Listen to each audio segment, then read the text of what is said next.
opposite ends of a long table, making stilted conversation about neutral topics. The food was excellent, but Beatrice barely tasted it. After dinner, the Viscount stood. "I have a state business to attend to. Good night, Beatrice." "Good night," she replied. He left her sitting alone in the dining room. Days became weeks.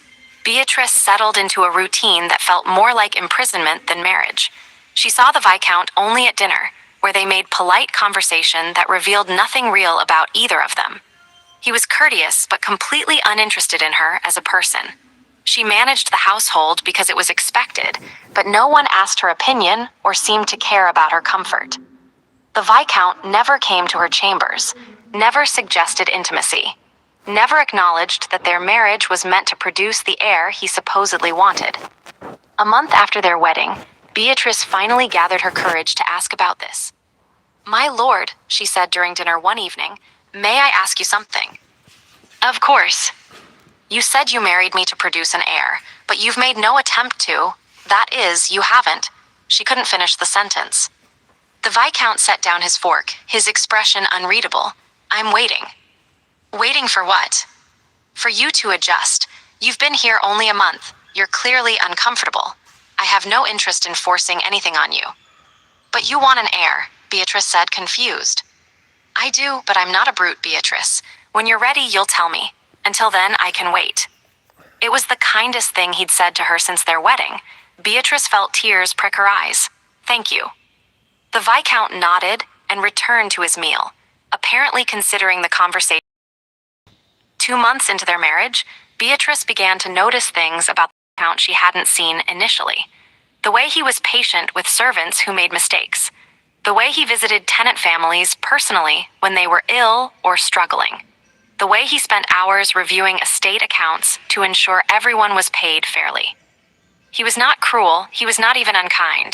He was simply absent, present physically, but emotionally completely unavailable. Beatrice tried a few times to engage him in real conversation. She asked about his first wife once, and he'd answered with basic facts but no emotion.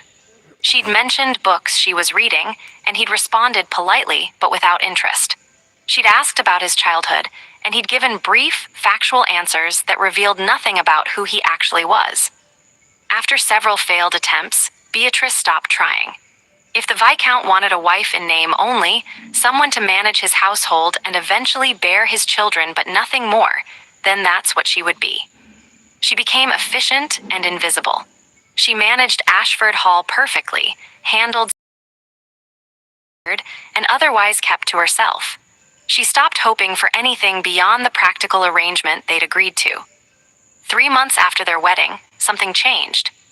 Beatrice was in the library one afternoon reviewing household accounts when the Viscount entered, unusual, as he typically spent afternoons out on the estate.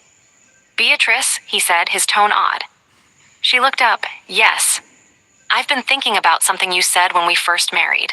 You asked why I agreed to marry you." "I remember," Beatrice said carefully.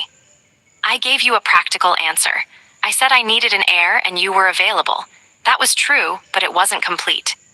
The Viscount crossed to the window, looking out at the grounds. "Your father approached me because he'd heard I was looking to remarry. He offered you specifically because he said you'd cause